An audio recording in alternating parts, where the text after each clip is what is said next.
The behavior of every matrix in the world can be broken down into three steps: a rotation, a stretching, and another rotation. Even for non-square and non-symmetric matrices, this is possible using the singular value decomposition, commonly abbreviated as the SVD. And among other applications, it's used to process and compress data, such as images. Hey, I'm Oliver, a computer science student and tutor. Today, we take a look at why the SVD offers us a generally applicable alternative to the eigendecomposition. This concept took me a long time to grasp in the past, and I want to save you that same struggle. I will briefly introduce the eigendecomposition in this video, but if you want a deeper dive into it, check out my video on it. And in this video, we'll take a look at the SVD from the perspective of the eigendecomposition, so we understand that they are similar but separate methods. So let us start with the eigendecomposition.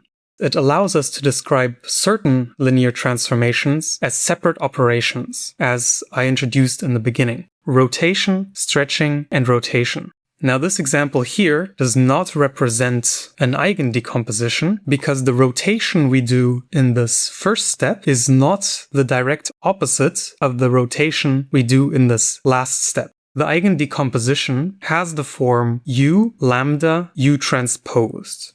We'll restrict ourselves to symmetric matrices here. That keeps eigenvectors orthogonal and gives us this clean, simple decomposition we have here.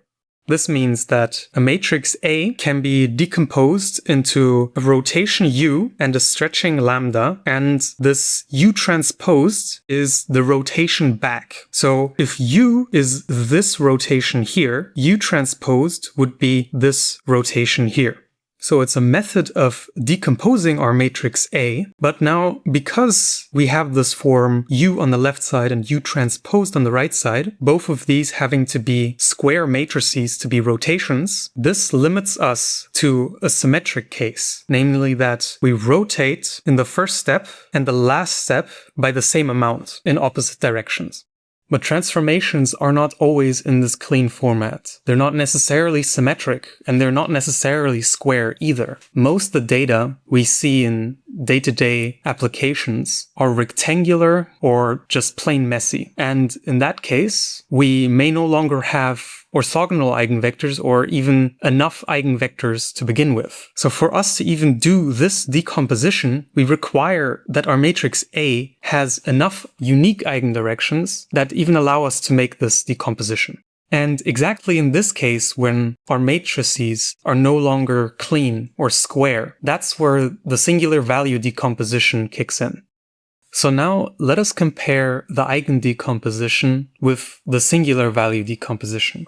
As we've seen, the eigendecomposition is this here, where U is a rotation or reflection and lambda is a stretching, so it's a diagonal matrix. U is also orthogonal, so it preserves lengths and angles between vectors, which, like I mentioned, usually looks like a rotation, but can technically also include a mirror flip.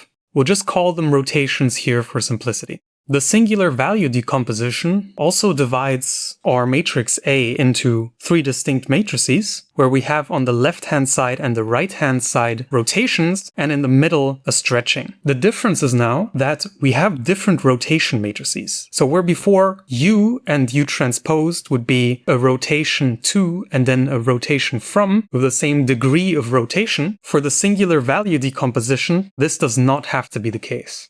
Like in the previous case, these matrices are orthogonal, but the lack of the restriction that these need to be the same rotation fixed the failure case of the eigendecomposition that we've seen before. So where this eigendecomposition fails, if we have a non-square matrix or the matrix does not have enough eigenvalues, the singular value decomposition is still applicable. It does not care if the matrix has enough independent eigendirections, and it also does not care if the matrix is rectangular, because U and V do not have to be the same matrix. They can be of different sizes. So U can be of size 3 times 3 and V of size 2 times 2, and this would allow us to build a matrix A of size 3 times 2. Whereas for the eigendecomposition, both U and U transpose have to be of the same size. So dxd, dxd. And this already limits our matrix A to being of the size dxd as well. Since U and V can have different sizes, this also means that our central matrix, sigma, can be rectangular. In fact, it needs to be rectangular if we have a rectangular matrix A, so that it fits its sizes to the left and right orthogonal matrices.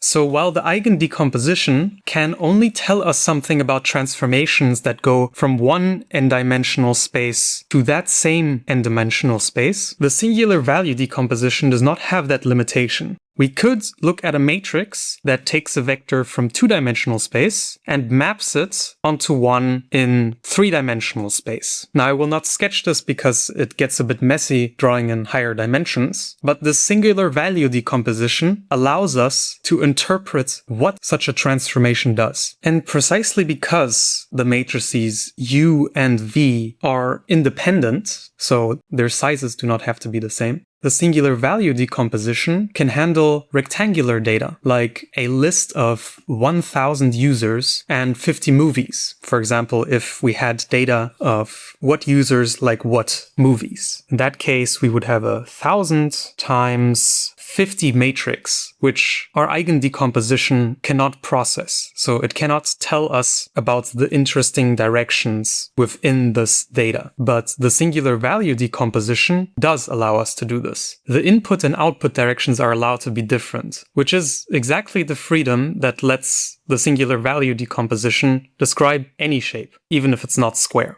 Now let us take a look at some examples of matrices which we cannot apply the eigendecomposition on, but we can use the singular value decomposition with. One such example is this rectangular matrix. Now, we saw that the eigendecomposition doesn't even know how to process these. It's simply not possible because of the restriction of the U matrix. But we can see that there exists a decomposition for this matrix. Specifically, it's the identity matrix on the left side of size 3 times 3. In the middle, the diagonal matrix 2 root 2, 0, 0, root 2, with a padding of zeros at the bottom. And on the right-hand side, the following rotation matrix.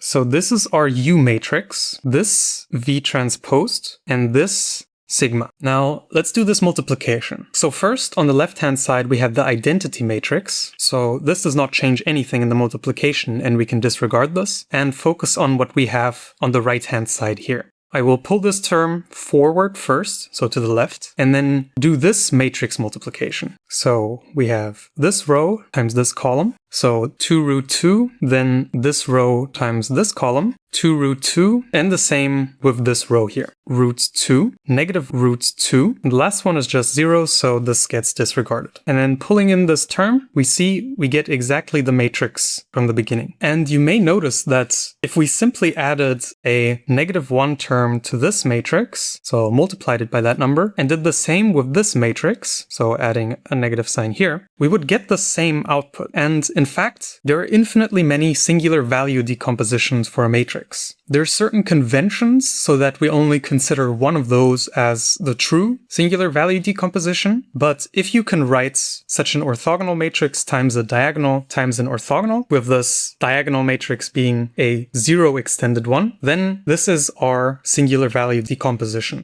So this equation shows that this is the singular value decomposition, or one of them, for this matrix. And we would not have been able to get this using the eigendecomposition. Now let us look at a second matrix. This time it's a square matrix, so you would actually be able to approach this problem, finding a decomposition for this matrix, with the eigendecomposition. But we run into an issue when we try. So first, this is an upper triangular matrix, and for those matrices, we know that the eigenvalues are on their diagonal. So the eigenvalues for this matrix are 2 and 2. So now we would use those eigenvalues to determine the eigendirections of this matrix.